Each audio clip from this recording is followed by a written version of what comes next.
கர்த்தருடைய செய்திக்கு நேராக போகலாம். தம்பி விஜய் அவர்களை முன்னே அழைக்கிறேன். கனடாவில் மொழிபெயர்க்கும்படியாக ஸ்தோத்திரம். துரிதமாய் ஆண்டவருடைய செய்திக்குள்ளாக கடந்து போக கர்த்தர் கிருபை செய்வாராக. ஆமென்.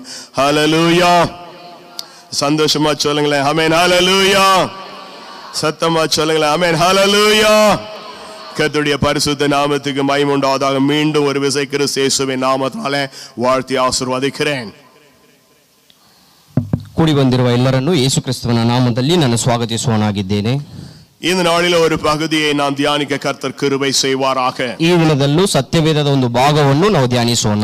எல்லாருக்கும் தெரிந்திருக்கிற ஒரு பகுதி சங்கீதங்களின் புத்தகம் 55வது அதிகாரம் 1-2 வசனங்களை வாசித்துக் கொள்வோம். ಎಲ್ಲರಿಗೂ ಪರಿಚಯ ಇರುವ ಕೀರ್ತನೆಗಳು 51ನೇ ಅಧ್ಯಾಯ 1-2 1-2 55 1-2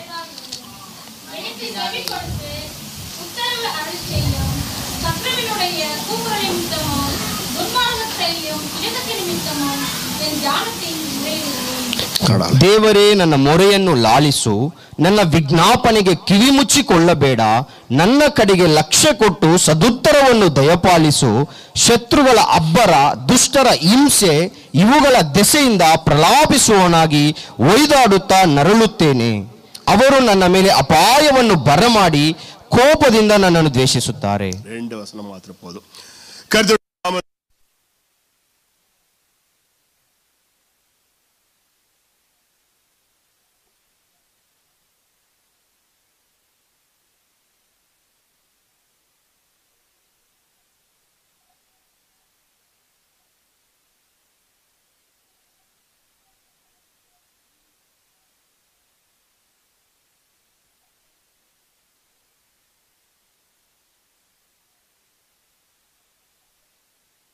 ಬೇಡ, ಕೇಳುங்கப்பா. ನನ್ನ ಪ್ರಾರ್ಥನೆಯನ್ನು ನೀನು ಕೇಳು ಕರ್ತನೇ. ಕೇಳುங்கப்பா. ನನ್ನ ವಿಜ್ಞಾಪನೆಯನ್ನು ನೀನು ಕೇಳು ಕರ್ತನೇ. என்னுடைய ஜெபங்கள் உம்முடைய சமூகத்துல எட்டட்டும்பா. ಅಪ್ಪ, ನನ್ನ ಪ್ರಾರ್ಥನೆಗಳು ನಿನ್ನ ಸನ್ನಿಧಾನವನ್ನು ಮುಟ್ಟಲಿ ಕರ್ತನೇ. நேரத்துல பதிலை தாங்கப்பா. ಅದಕ್ಕೆ ಸದುತ್ತರವನ್ನು ಸರಿಯಾದ ಸಮಯದಲ್ಲಿ ಒದಗಿಸು. ஒரு அங்கலாய்ப்பின் ஜெபமாய் காணப்படுகிறது. ಬೇಡುವಂತ ಪ್ರಾರ್ಥನೆಯನ್ನು ನಾವಿಲ್ಲಿ ನೋಡಬಹುದು. ಇದಕ್ಕಾன ஒரு இருக்கிறது. ಈ ಪ್ರಾರ್ಥನೆಗೆ ಒಂದು ಕಾರಣವಿದೆ. நாமும் கூட தினந்தோறும் ஜெபிக்கிறோம். ನಾವು ಸಹ ಪ್ರತಿದಿನ ಪ್ರಾರ್ಥಿಸುತ್ತೇವೆ. தப்பா கேட்டனோ? தினம் ஜெபம் பண்றோமான்னு கேட்டேன். ஜெபம் பண்ணணும். நாமும் தினமும் ஜெபம் பண்றோம். ನಾವು ಪ್ರತಿದಿನ ಪ್ರಾರ್ಥಿಸುತ್ತೇವೆ. ஆனா ஒரு சில நேரங்களிலே அதிக உருக்கத்தோடு பாரத்தோடு கண்ணீரோடும் கர்த்தருடைய சமூகத்துல போராடி ஜெபிக்கிறோம். ಆದ್ದರಿಂದ ಕೆಲವೊಂದು ಪ್ರಾರ್ಥನೆಗಳು ಭಾರದಿಂದಲೂ ಶಬ್ದದಿಂದಲೂ ನಾವು ಬೇಡುವವರಾಗಿದ್ದೇವೆ. எதற்காக? ಯಾವುದಕ್ಕಾಗಿ சொல்லுங்க.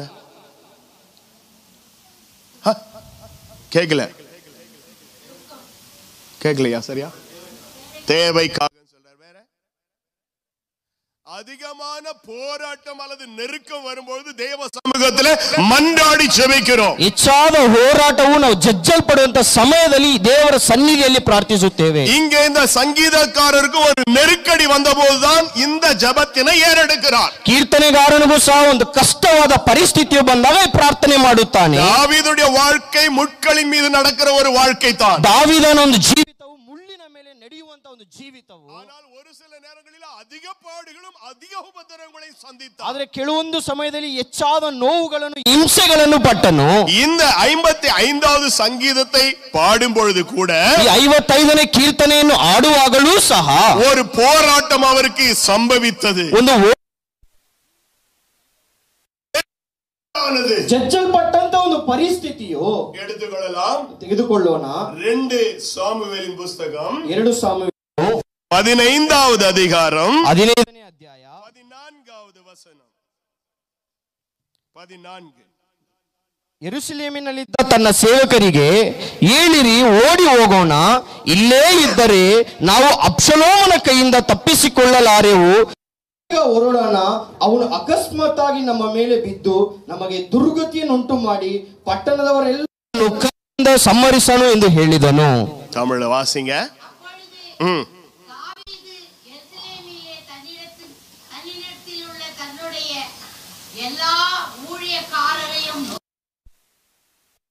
எழுந்து ஓடிப்போம், இல்லாவிட்டால் நாம் அப்சலோமுக்கு தப்ப இடம் இல்லை. போதும்.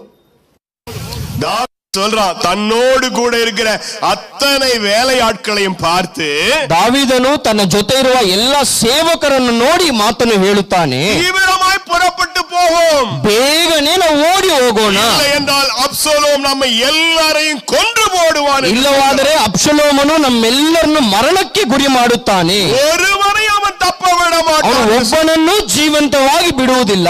என்ன சம்பவித்தது? ಅಲ್ಲಿ ಏನು ಘಟನೆ ನಡೆಯಿತು? தாவீதுக்கு தெரியாமலேயே ದಾವೀದನಿಗೆ ತಿಳಿಯದಂತೆಯೇ அவன் ராஜாவாக தன்னை தானே உயர்த்தி கொண்டான். ಅಬ್ಷಲೋಮನು ತನ್ನನ್ನು ಅರಸನಾಗಿ ತನ್ನನ್ನು ಮೇಲೆತ್ತಿಕೊಂಡನು. எருசலேமில் தாவீது எருசலேமில் இருக்கிறார். ಆದರೆ ದಾವೀದನು ಯೆರೂಸಲೇಮ್ ಪಟ್ಟಣದಲ್ಲಿದ್ದಾನೆ. அப்சலோமானவன் ಅಬ್ಷಲೋಮನು என்ன செய்கிறான்? தன்னோடு கூட இருக்கும்படியா ஒரு கூட்ட ஜனத்தை தெரிந்து கொண்டு ತನ್ನೊಂದಿಗೆ ಇರುವುದಕ್ಕಾಗಿ ಒಂದು ಜನಕೂಟವನ್ನು ಆರಿಸಿಕೊಂಡು அவர்களுக்கு எல்லாரும் முன்கூட்டியே அறிவித்து ಅವರೆಲ್ಲರಿಗೂ ಮುಂಚಿತವಾಗಿಯೇ ಕಾರ್ಯಗಳನ್ನು ತಿಳಿಸಿ, நான் எக்காலம் ஊதும் பொழுது ನಾನು ಆ ತುತ್ತೂರಿಯ ಧ್ವನಿಯನ್ನು ಊದುವಾಗ அப்சலோம்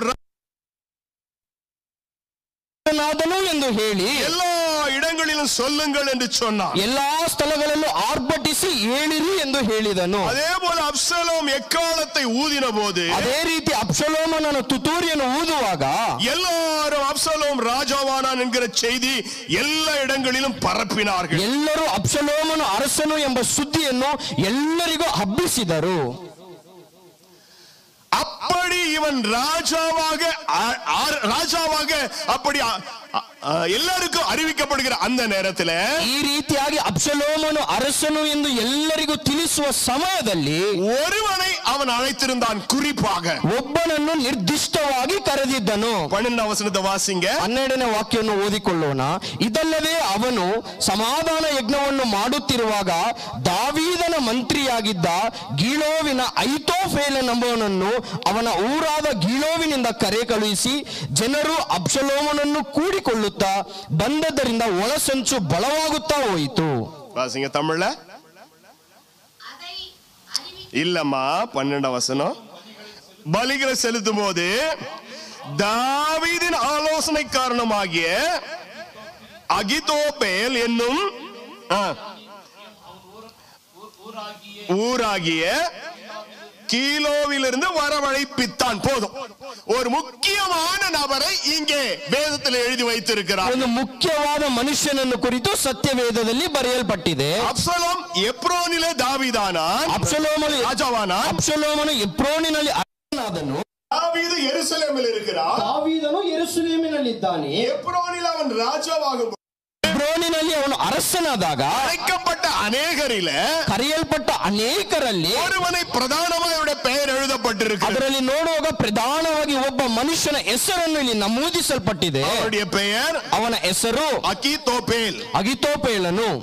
இவனை ஏன் விசேஷமாக இங்கே பெயர் குறித்து எழுதி வைத்திருக்கிறார்? ಯಾವುದಕ್ಕಾಗಿ ಅಹಿತೋಫೆಲನ ಹೆಸರನ್ನು ವಿಶೇಷವಾಗಿ ಇಲ್ಲಿ ನಮೂದಿಸಲ್ಪಟ್ಟಿದೆ? இவனை குறித்து வேதம் சொல்லுகிறது, அவன் ஆலோசனைக்காரனாக இருந்தான். ಇವನನ್ನು ಕುರಿತು ಹೇಳಲ್ಪಟ್ಟಿದೆ, ಅವನು ಆಲೋಚನೆಗಳನ್ನು ಕೊಡುವವನು. வசனத்தை கூட வாசிக்க. ಒಂದು ವಾಕ್ಯವನ್ನು ಓದಿಕೊಳ್ಳೋಣ. 2 சாமுவேல் 16ஆம் அதிகாரம் 2 ಸಾಮುವೇಲ 16ನೇ ಅಧ್ಯಾಯ பேஜில் தான் 23ஆம் வசனத்தை வாசிங்க. ಆ ಕಾಲದಲ್ಲಿ ಅಹಿತೋಫೆಲನ ಆಲೋಚನೆಗಳಿಗೆ ದೈವೋತ್ತರಗಳಿರುವಷ್ಟು ಬೆಲೆ ಇತ್ತು. ದಾವೀದನು ಅಬ್ಷಲೋಮನು ಅವನ ಆಲೋಚನೆಗಳನ್ನು ಗೌರವಿಸುತ್ತಿದ್ದರು. அந்நாட்களில் அகிதோப்பேல் சொல்லும் ஆலோசனை தேவனுடைய வாக்கை போல இருந்தது. அப்படி அகிதோப்பேலின் ஆலோசனை எல்லாம் தாவீதுக்கும் இருந்தது, அப்சலோமுக்கு அப்படியே இருந்தது. ஆமென், ஹல்லேலூயா. ஹல்லேலூயா. இந்த அகிதோப்பேல் என்று சொல்லக்கூடிய இந்த மனுஷன், ಈ ಅಹಿತೋಫೆಲನ್ ಎಂದು ಹೇಳಲ್ಪಡುವ ಈ ಮನುಷ್ಯನು ஆலோசனைக்காரனாய் இருந்தான். ಇವನು ಆಲೋಚನೆಗಳನ್ನು ಕೊಡುವವನಾಗಿದ್ದನು. தாவீದனிடத்திலும் ஆலோசனைக்காரனாய் இருந்தான். ದಾವೀದನ ಬಳಿಯಲ್ಲೂ ಇವನು ಆಲೋಚನೆಗಳನ್ನು ಕೊಡುವವನಾಗಿದ್ದನು. அவனுடைய குமாரனாகிய அப்சலோமிடத்திலும் அவன் ஆலோசனைக்காரனாய் ಅವನ இருந்தான். ಮಗನಾಗಿರುವ ಅಬ್ಷಲೋನ ಬಳಿಯಲ್ಲೂ ಈ ಅಹಿತೋಫೆಲನು ಆಲೋಚನೆಗಳನ್ನು ಕೊಡುವವನಾಗಿದ್ದನು. அவனுடைய ஆலோசனை குறித்து வேதம் சொல்லுகிறது, ಆ ಅಹಿತೋಫೆಲನ ಆಲೋಚನೆಗಳನ್ನು ಕುರಿತು ಸತ್ಯವೇದವು ಹೇಳುತ್ತದೆ, அது தேவனுடைய வார்த்தை போல் இருந்ததா, ಅದು ದೈವೋತ್ತರಕ್ಕೆ ಸಮಾನವಾಗಿತ್ತು ಎಂದು ಹೇಳಲ್ಪಟ್ಟಿದೆ. அகிதோப்பேல் சொல்லுகிற ஆலோசனை எப்படி இருக்கிறதா?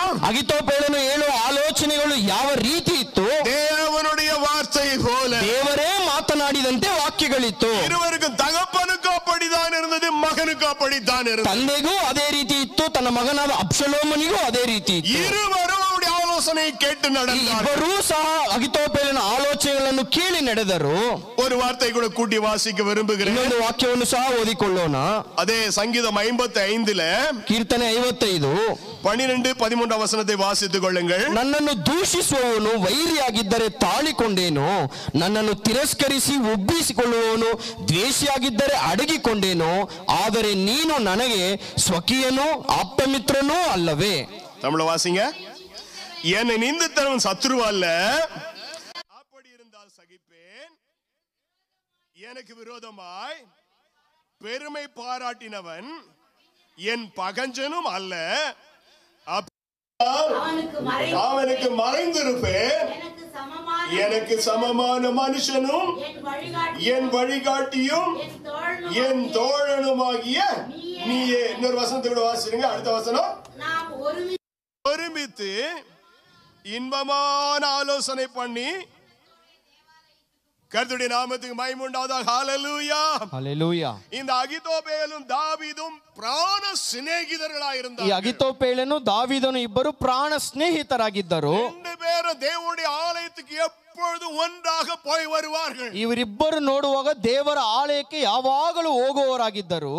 அவருடைய ஆலோசனைகள் எல்லாம் இவனுக்கு ரொம்ப இன்பமா இருந்தது. ಅಹಿತೋಫಿನ ಆಲೋಚನೆಗಳೆಲ್ಲವೂ ಇವನಿಗೆ ಸಂತೋಷವನ್ನು ಉಂಟು ಮಾಡುತ್ತಿತ್ತು. கர்த்தருக்கு எப்படி பிரியமானவனாய் இருந்தானோ அதே போல அகிதோபேலுக்கு இந்த தாவீது ரொம்ப பிரியமா இருந்தான். ಹೇಗೆ ದಾವೀದನು ದೇವರಿಗೆ ಪ್ರಿಯವುಳ್ಳವನಾಗಿದ್ದನೋ ಅದೇ ರೀತಿ ಅಹಿತೋಫೆಲನಿಗೂ ಪ್ರಿಯವುಳ್ಳವನಾಗಿದ್ದನು. இருவர் ஒருமித்த ஆலயத்துக்கு போய் தேவனை தொழுது கொண்டு வந்தார்கள். ಇಬ್ಬರು ಒಂದೇ ಸಮಯ ದೇವರ ಆಲಯಕ್ಕೆ ಹೋಗಿ ದೇವರನ್ನು ಆರಾಧಿಸುತ್ತಿದ್ದರು. அப்படிப்பட்ட அகிதோபேல், ಅಂತ ಒಂದು ಅಹಿತೋಫೆಲನು தாவீதுக்கு விரோதமாய் எழும்புகிறான். ದಾವೀದನಿಗೆ ವಿರೋಧವಾಗಿ ಕಾರ್ಯ ನಡೆಸುತ್ತಾನೆ. எப்பொழுது அப்சலோம் எபிரோனிலே ராஜாவாக ಅರಸನಾಗಿ ತನ್ನನ್ನು ಮೇಲೆತ್ತಿಕೊಂಡನು, அப்பொழுது தாவீதை இந்த ஆலோசனைக்காரனாக அகிதோபேல் விட்டு அந்த ಅಬ್ಸಲೋಮ್ இடத்துல போய் சேர்ந்து கொண்டான். ಆಗ ಅಹಿತೋಫೆಲನ ಬಳಿಯಲ್ಲಿ ಒಂದು ಈ ಮಗನು ಹೋದನು, ದಾವೀದನನ್ನೇ ಬಿಟ್ಟು ಬಿಟ್ಟನು. ஏன் தாவீதை அவன் பகைத்தான்? ಯಾವುದಕ್ಕಾಗಿ ಅಹಿತೋಫೆಲನು ದಾವೀದನನ್ನು ದ್ವೇಷಿಸಿದನು? இருவரும் ಪ್ರಾಣ ಸ್ನೇಹಿತர்களாக இருந்தார்கள். ಇವರಿಬ್ಬರು ಪ್ರಾಣ ಸ್ನೇಹಿತರಾಗಿದ್ದರಲ್ಲ. ಆಲೋಚನೆ ಎಲ್ಲ ದೇವರ ವಾರ್ತೆ போல இருந்ததಲ್ಲ. ಅಹಿತೋಫೆಲನ ಆಲೋಚನೆಗಳೆಲ್ಲವೂ ದೇವರ ವಾಕ್ಯಕ್ಕೆ ಸರಿ ಸಮಾನವಾಗಿತ್ತಲ್ಲವಾ? ದಾವೀದು ತಳ್ಳவே இல்லை. ಅವನ ಆಲೋಚನೆಗಳನ್ನು ದಾವೀದನು ತಳ್ಳಲೇ ಇಲ್ಲ. ಅವರ ವಾರ್ತೆಗಳೆಲ್ಲ அப்படியே ಕೇಟ್ಟು ನಡೆದ. ಅಹಿತೋಫೆಲನ ಮಾತುಗಳು ಎಲ್ಲವನ್ನೂ ಒಂದು ವಿಧೇಯನಾದನು. அந்த அளவுக்கு ஒருவரை ஒருவர் நேசிக்கிற ಸ್ನೇಹமாய் இருந்த இவர்கள், ಅಷ್ಟರ ಮಟ್ಟಿಗೆ ಪ್ರೀತಿ ಸ್ವರೂಪವಾಗಿದ್ದ ಇಬ್ಬರು இப்பொழுது தாவீதை இந்த அகிதோபேல் பகைக்கிறான். ಈ ರೀತಿಯಾದಂತ ಅಹಿತೋಫೆಲನನ್ನು ದಾವೀದನು ಹಾಗೆ ಮಾಡುತ್ತಾನೆ. ದಾವೀದನನ್ನು ಅಹಿತೋಫೆಲನು ಹಾಗೆ ಮಾಡುತ್ತಾನೆ. ಕಾರಣ ಏನು? ಅದಕ್ಕೆ ಕಾರಣವೇನು? ವಾಸಿಕಲಾಂ. ಅದಕ್ಕೆ ಓದಿಕೊಳ್ಳೋಣ. 2 சாமுவேல் 11ஆம் அதிகாரம் 2 சாமுவேಲ್ 11ನೇ ಅಧ್ಯಾಯ 3ஆம் வசனத்தை வாசித்துக் கொள்ளுங்கள். 2 சாமுவேல் 11:3.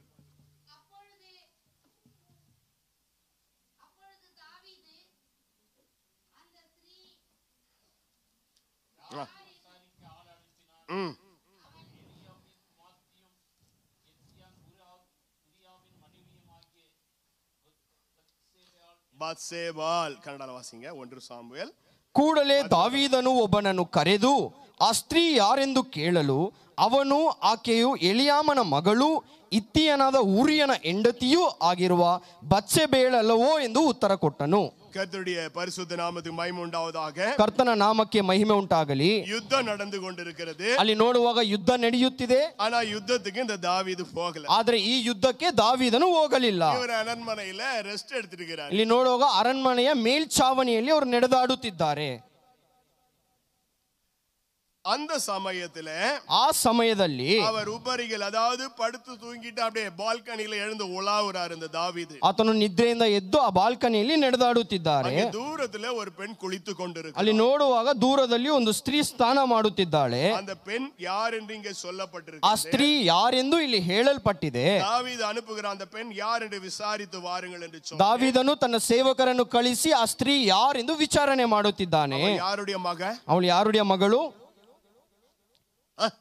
எலியாம் ஆ, உரியா மனைவி இல்ல இல்ல, யாருடைய மகள் என்று கேட்டேன். எலியாம். எலியாமினுடைய குமார்த்தி. சரி, யார் இந்த எலியாம்? இன்னொரு வசனத்தை கூட வாசிக்கலாம். 23வது அதிகாரம் 34வது வசனம், 2 சாமுவேல்ல 23:34 வாசிங்க. பிற்பகுதி, அதுல பிற்பகுதி. ಮಾಕಾ ಊರಿನ ಅಸೆಯ ಎಂಬುವ ಮಗನಾದ ಎಲಿಫಲೇಟ್, ಗೀಲೋವಿನ ಅಗಿತೋಪೇಲ್ ಎಂಬವನ ಮಗನಾದ ಎಲಿಯಾಮ್. வாசிமா.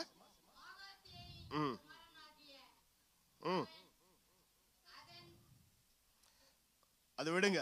கீலேயானாகிய அகிதோபேலின் குமாரன் எலியாம் என்பவன். இந்த எலியாம் யாருடைய மகன்? ಈ ಎಲಿಯಾಮನು ಯಾರ ಮಗನು?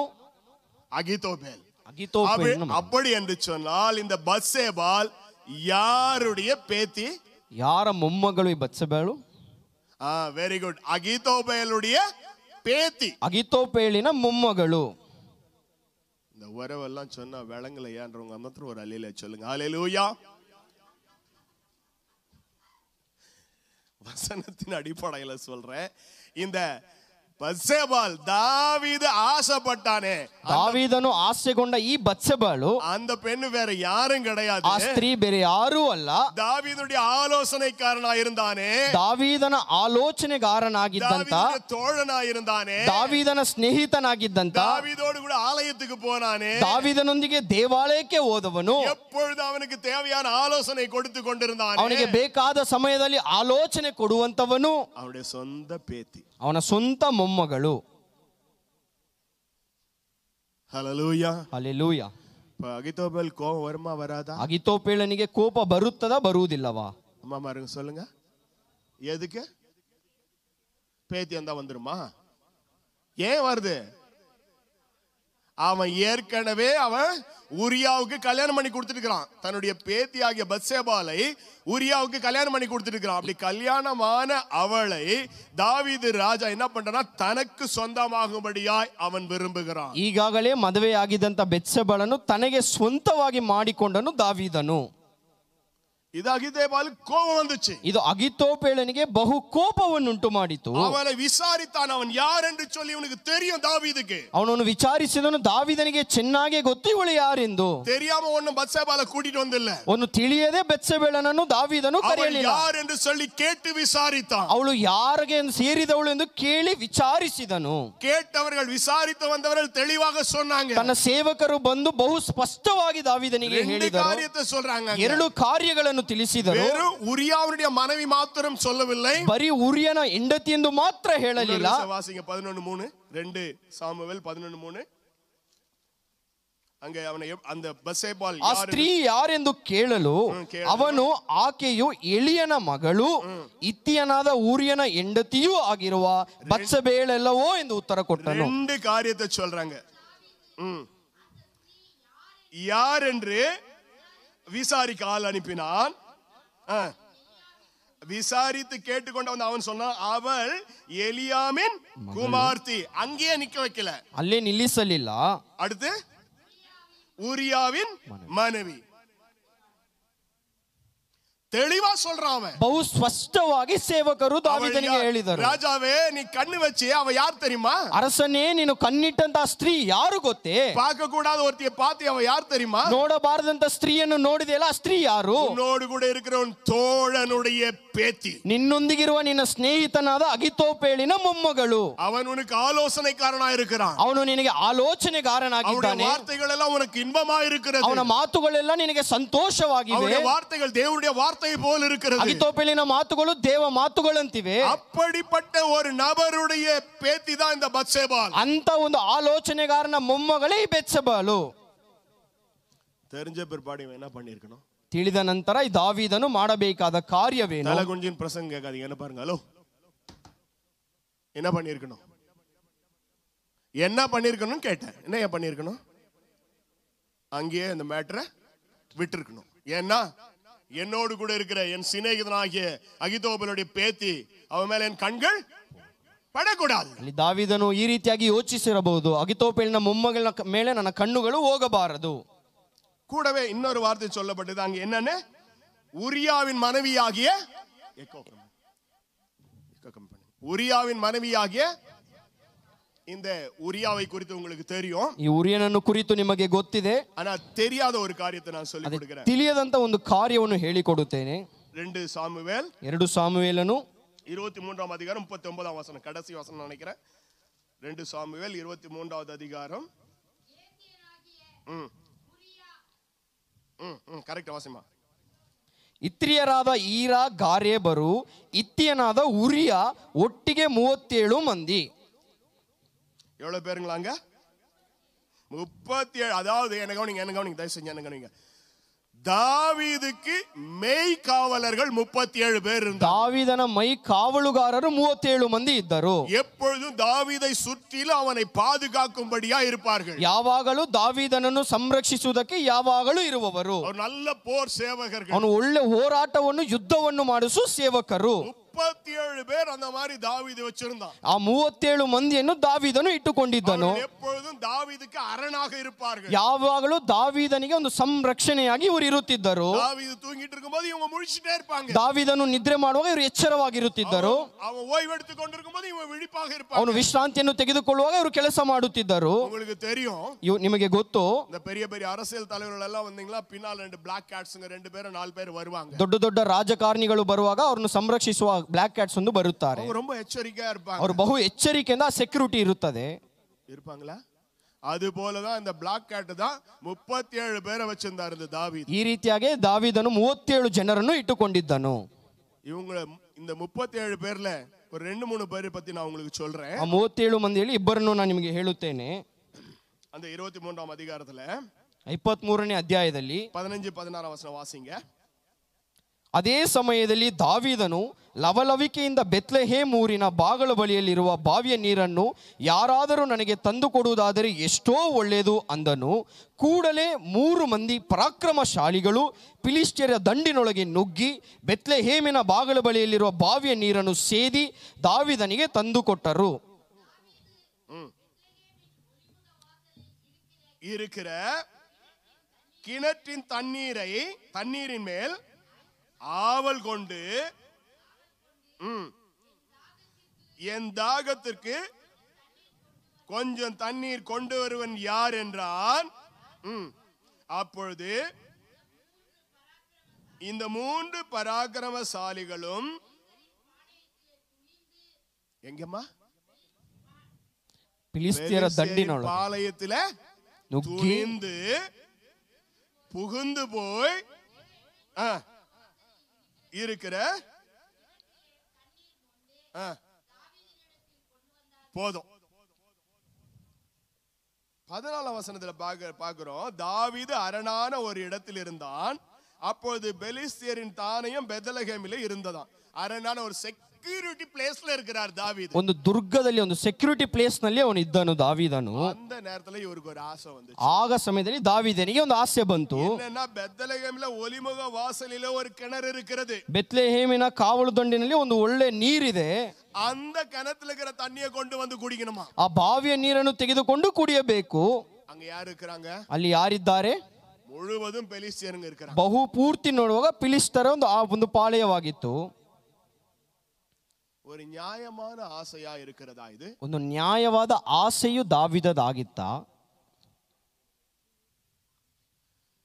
அந்த பகுதி முழுவதும், அதாவது அந்த பெத்லகேம் முழுவதும், அந்த ஒலிமுக வாசல் முழுவதும் பெலிஸ்தியருடைய சேனை ராணுவம் பெட்டாலியன் இருக்கிறது. ಅಲ್ಲಿ ನೋಡುವಾಗ ಬೆತ್ಲೆಹೇಮಿನ ಸುತ್ತಲೂ ನೋಡುವಾಗ ಫಿಲಿಷ್ಟಿಯರ ದಂಡೇ ಇಳಿದಿತ್ತು. அதுக்குள்ள ஒரு கிணறு இருக்குது, அந்த கிணறு தண்ணி தான் குடிக்கணுமா? ಆ ಊರಿನ ಬಾಗಿಲಲ್ಲಿ ಒಂದು ಬಾವಿ ಇದೆ, ಆ ನೀರನ್ನೇ ಕುಡಿಯಬೇಕು. இருக்கிற இடத்துல தண்ணி குடிச்சா பத்தாது அவனுக்கு? ಇರುವ ನೀರನ್ನು ಕುಡಿದರೆ ದಾಹ ಹೋಗುವುದಿಲ್ಲವೇ? தாவீதுக்கு நன்றாக தெரியும் அங்க பெலிஸ்தியருடைய தானை, அதாவது பட்டாளம் இருக்குதுன்னு தெரியும். ದಾವೀದನಿಗೆ ಚೆನ್ನಾಗಿ ಗೊತ್ತು ಫಿಲಿಷ್ಟಿಯರ ದಂಡು ಅಲ್ಲಿ ಇಳಿದಿದೆ ಎಂದು. ஆனாலும் இவருடைய ஆசையை தெரிவிக்கிறார். ಆದರೂ ದಾವೀದನು ತನ್ನ ಆಸೆಯನ್ನು ಹೊರ ಹೇಳುತ್ತಾನೆ. அந்த ஆசையை தெரிவித்த உடனே, ಆ ಆಸೆಯನ್ನು ತಿಳಿಸಿದ ತಕ್ಷಣವೇ பிளாக் கேட்ல 3 பேர், அவங்க பேரெல்லாம் மேல இருக்குது, வாசிக்க நேரம் இல்ல. அந்த பிளாக் கேட்ல 3 பேர் போறாங்க. ಆ ಮೂರು ಜನರು ಸಂರಕ್ಷಣೆಯಿಂದ ಅವರು ಹೋಗುತ್ತಾರೆ. என்ன பண்றாங்க? ಅವರು ಏನು ಮಾಡುತ್ತಾರೆ? அந்த பெலிஸ்திய பட்டாளத்துக்குள்ள நுழையறாங்க. ಆ ಫಿಲಿಷ್ಟಿಯರ ದಂಡಿನೊಳಕ್ಕೆ ನುಗ್ಗುತ್ತಾರೆ. கிணறுல போய் தண்ணியை மொண்டு கொண்டு வராங்க. ಆ ಬಾವಿಯ ನೀರನ್ನು ಸೇದುತ್ತಾರೆ.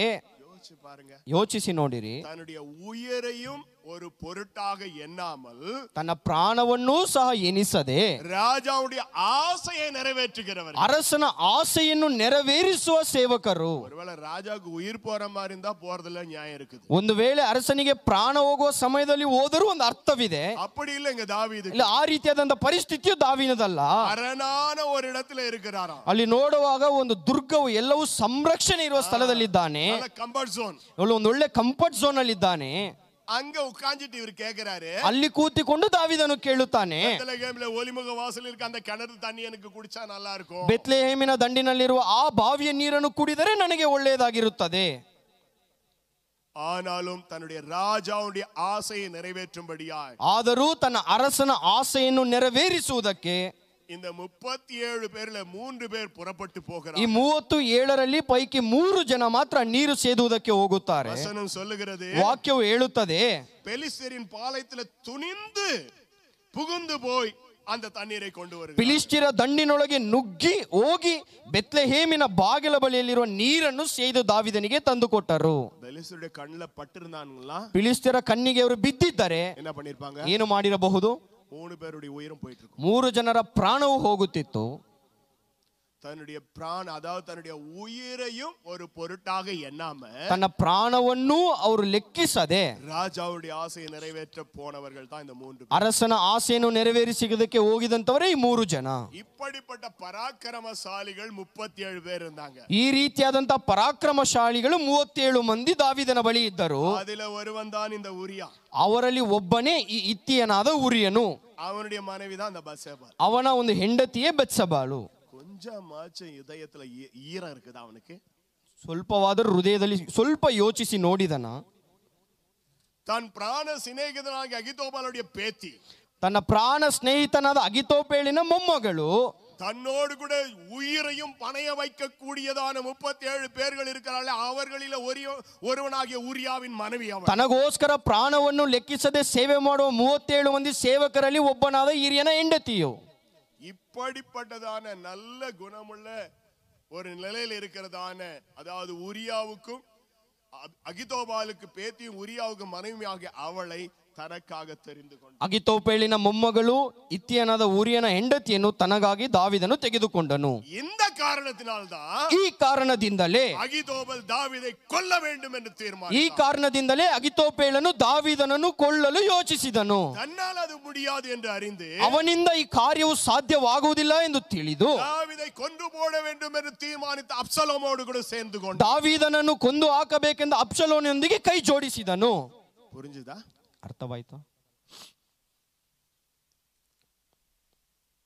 இப்போ தாவீதுக்கு விஷயம் தெரிஞ்சிச்சு. ಈಗ ದಾವೀದಿಗೆ ಆ ವಿಷಯವು ಮುಟ್ಟಿತು. அகிதோபால் வந்துட்டு தன்னுடைய மகனாகிய அப்சலோமோட போய் சேர்ந்துட்டான்னு சொல்லி, ಈ ಅಗಿತೋಪೇಳನು ತನ್ನ ಮಗನಾದ ಅಬ್ಷಲೋಮನೊಂದಿಗೆ ಕೈ ಜೋಡಿಸಿ ಆ ಕೂಟದಲ್ಲಿ ಸೇರಿಕೊಂಡನು. வாங்க திரும்ப சங்கீதம் 55 ಕೀರ್ತನೆ 55 4 5 2 ವಾಸಿಂಗ. ನನ್ನ ಹೃದಯವು ನೊಂದು ಬೆಂದದೆ, ಮರಣ ಭಯವೂ ಆವರಿಸಿಕೊಂಡಿದೆ, ಅಂಜಿ ನಡುಗುತ್ತೇನೆ, ದಿಗಿಳು ನನ್ನನ್ನು ಹಿಡಿದಿದೆ.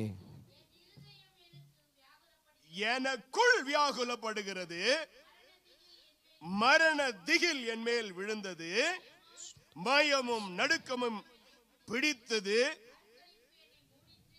போதும். இந்த விஷயம் தெரிஞ்ச உடனே, அதாவது அகிதோபேல் வந்துட்டு அப்சலோமோ கூட சேர்ந்து விட்டான் என்ற செய்தி தெரிந்த உடனே, ಅಗಿತೋಪೇಳನು ಅಬ್ಷಲೋಮನೊಂದಿಗೆ ಕೈ ಜೋಡಿಸಿದನೆಂದು ವಿಷಯವು ದಾವೀದನಿಗೆ ತಿಳಿದ ತಕ್ಷಣವೇ ಇವನಿಗೆ ಭಯமும் திகிலும் பிடித்தது. ಇವನಿಗೆ ತನ್ನ ಹೃದಯದಲ್ಲಿ ಭಯವು ದಿಗಿಳು ಹಿಡಿಯಿತು. ವಚನ சொல்லுகிறது, ವಾಕ್ಯವು ಹೇಳುತ್ತದೆ, ಮರಣ ದಿಗಿಲ್ ಎನ್ ಮೇಲ್ ವಿழுந்தது, ಮರಣದ ಭಯವು ನನ್ನನ್ನು ಆವರಿಸಿಕೊಂಡಿದೆ. தூக்கு தண்டனை கைதிகளை நீங்க பார்த்திருப்பீங்க. ನೇಣಿಗೆ ಹಾಕುವ ಒಂದು ಕೈದಿಗಳನ್ನು ನೀವು ನೋಡಿರುತ್ತೀರಿ. நேரடியாலும் செய்தியிலேயோ அல்லது பேப்பர்லயே பார்த்திருக்கலாம். ಮುಖಾಮುಖಿಯಾಗಿ ಇಲ್ಲದೆ ಹೋದರೂ ಒಂದು ವಾರ್ತೆಗಳಲ್ಲಿ ನೀವು ಓದಿರುತ್ತೀರಿ.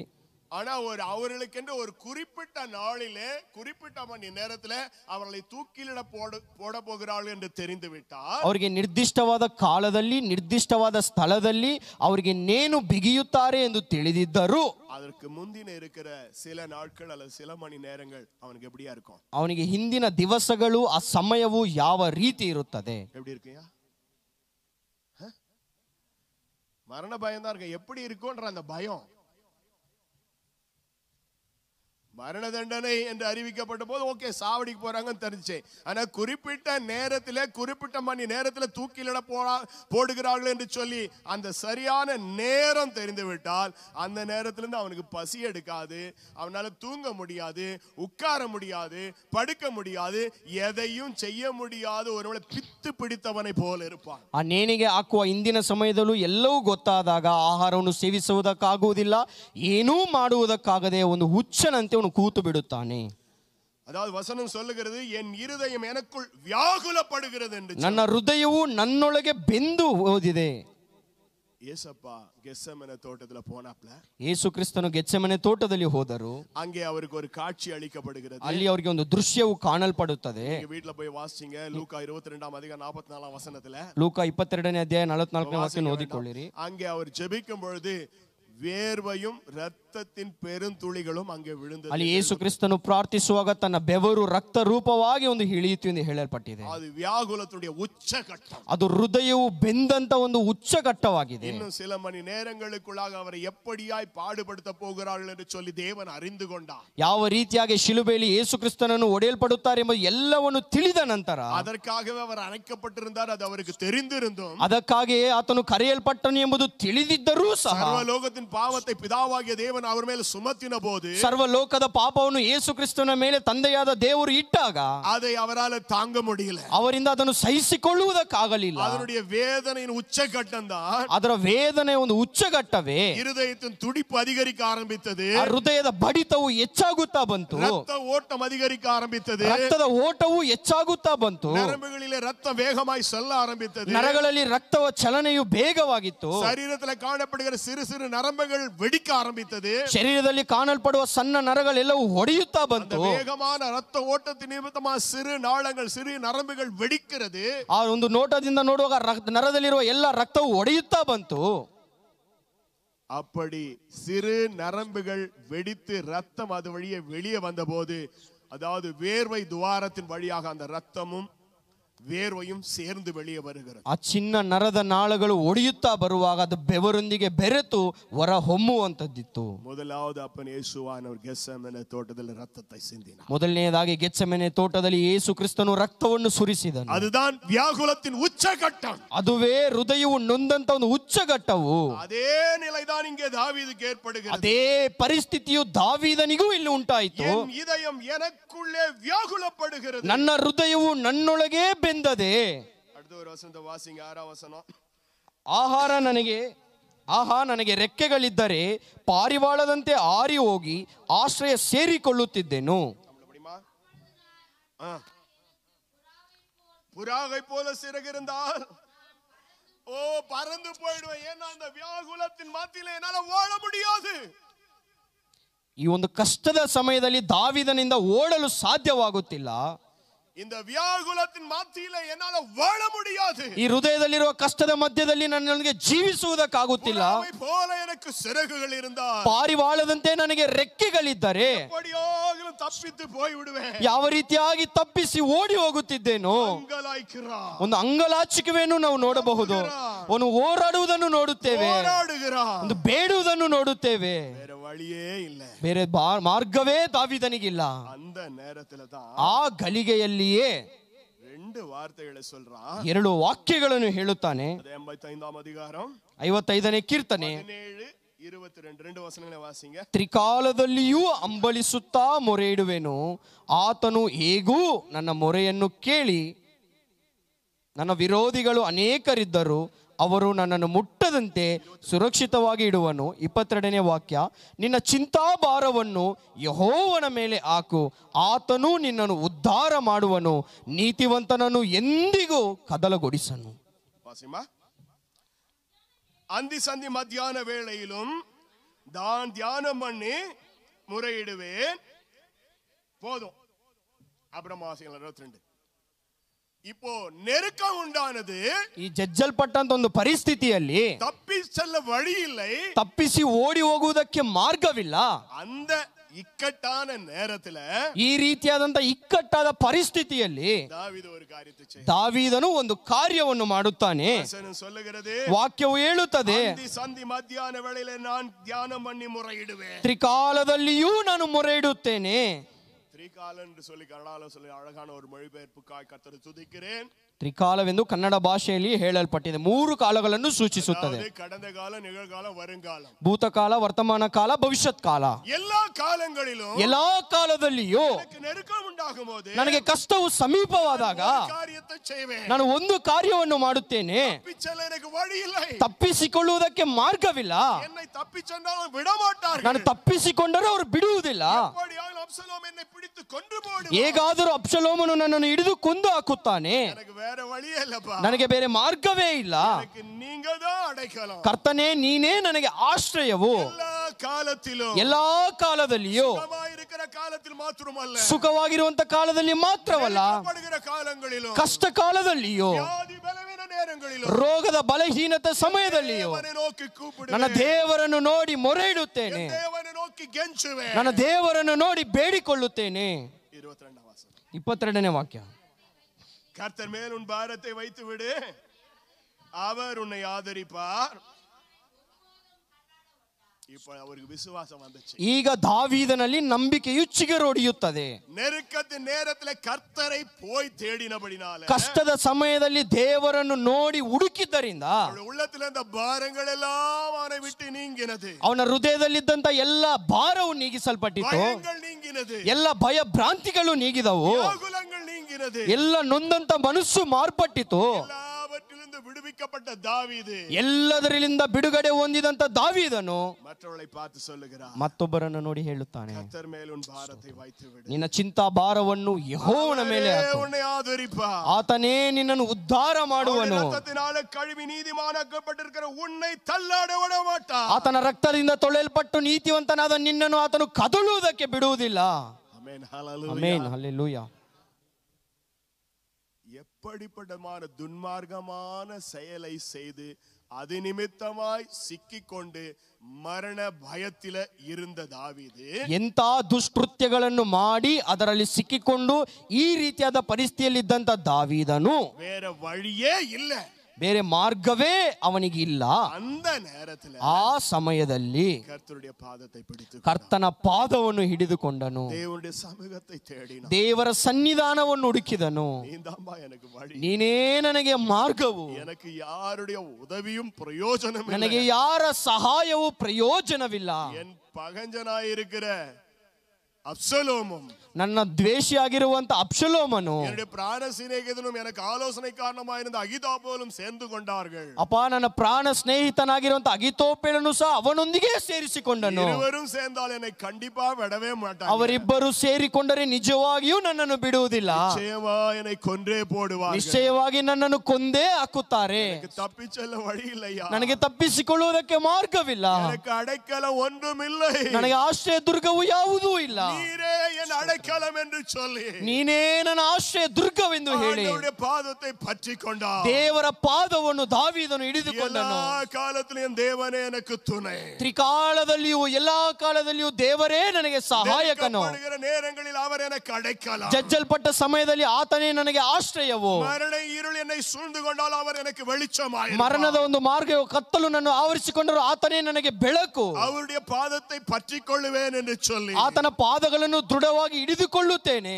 தேவனுடைய பாதத்தை பற்றிக்கொண்ட போது, ದೇವರ ಪಾದವನ್ನು ಹಿಡಿದುಕೊಂಡಾಗ எல்லா விதமான போராட்டமான நிலைகளிலிருந்து அவனை விடுவித்தார். ಎಲ್ಲ ಹೋರಾಟದ ಪರಿಸ್ಥಿತಿಗಳಿಂದ ಕರ್ತನು ದಾವೀದನನ್ನು ಬಿಡುಗಡೆ ಮಾಡಿದನು. ಹೃದಯದಲ್ಲಿ ஒரு பெரிய சமாதானம், ಹೃದಯದಲ್ಲಿ ಒಂದು ದೊಡ್ಡ ಸಮಾಧಾನವು, தான் பெற்ற இன்பம் வையகம் பெறுவதாக என்று சொன்ன ವಚನத்தின்படி ತಾನು ಹೊಂದಿಕೊಂಡಂತ ಈ ಒಳ್ಳೆತನವನ್ನು ಇತರರು ಹೊಂದಿಕೊಳ್ಳಬೇಕೆಂಬ ವಾಕ್ಯದ ಪ್ರಕಾರ ಸಾಕ್ಷಿಯಾಗಿ ದಾವೀದು சொல்லுகிறார், ಸಾಕ್ಷಿಯಾಗಿ ಮಾತುಗಳನ್ನು ಹೇಳುತ್ತಾನೆ. ಭಾರಗಳು எப்படிப்பட்டதாயிருந்தாலும், ನಿನ್ನ ಭಾರಗಳು ಯಾವ ರೀತಿಯಾಗಿದ್ದರು, எப்படிப்பட்டதாயிருந்தாலும், ನಿನ್ನ ವೇದನೆಯು ಯಾವ ರೀತಿಯಾಗಿದ್ದರು, எப்படிப்பட்டதாயிருந்தாலும், ನಿನ್ನ ನೊಂದ ಮನಸ್ಸು ಯಾವ ರೀತಿ ಇದ್ದರು, தாங்க முடியாத காரியமாயிருந்தாலும், ಅದನ್ನು ಸಹಿಸಿಕೊಳ್ಳದಂತ ಕಾರ್ಯವಾಗಿದ್ದರು, கர்த்தர் மேல் வைத்து விடு, ಎಲ್ಲವನ್ನು ಯೆಹೋವನ ಮೇಲೆ, ಕರ್ತನ ಮೇಲೆ ಹಾಕಿಬಿಡು.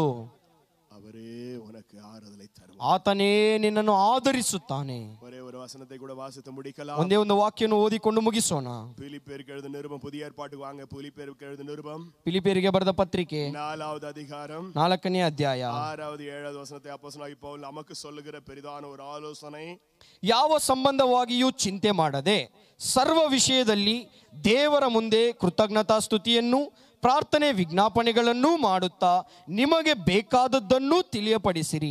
ಆಗ ಎಲ್ಲಾ ಗ್ರಹಿಕೆಯನ್ನು ಮೀರುವ ದೇವ ಶಾಂತಿಯು ನಿಮ್ಮ ಹೃದಯಗಳನ್ನು ಯೋಚನೆಗಳನ್ನು ಕ್ರಿಸ್ತ ಯೇಸುವಿನಲ್ಲಿ ಕಾಯುವುದು. நீங்கள் ஒன்றுக்கும் கவலைப்படாமல் எல்லாவற்றையும் குறித்து உங்கள் விண்ணப்பங்களை ஸ்தோத்திரத்தோடு கூடிய ஜெபத்தினாலும் வேண்டுதலினாலும் ஆமென் ஹalleluya ஹalleluya ஹalleluya ஹalleluya ஹalleluya ஹalleluya தேவனுக்கு தெரியப்படுத்துங்கள். ನಿಮ್ಮ ದೇವರಿಗೆ ತಿಳಿಸಿರಿ. அப்போது எல்லா புத்திக்கு மேலான தேவ சமாதானம் உங்கள் இருதயங்களையும் உங்கள் சிந்தனைகளையும்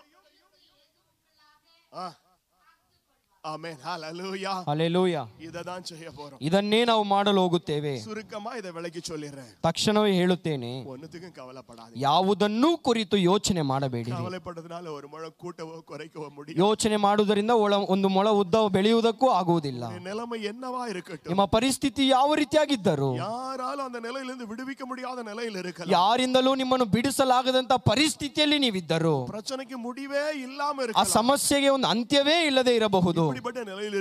ಈ ರೀತಿಯಾದಂತ ಪರಿಸ್ಥಿತಿಯಲ್ಲಿ ಈ ದಿನ ನೀನಿದ್ದೀಯೋ, ಕರ್ತನಾದ ಯೇಸು ಕ್ರಿಸ್ತನು ಹೇಳುತ್ತಾನೆ, ಯಾವುದನ್ನು ಕುರಿತು ಚಿಂತೆ ಮಾಡಬೇಡ. ಯಾವುದಕ್ಕನ್ನು ಕುರಿತು ನೀನು ಚಿಂತೆ ಮಾಡಬೇಡ.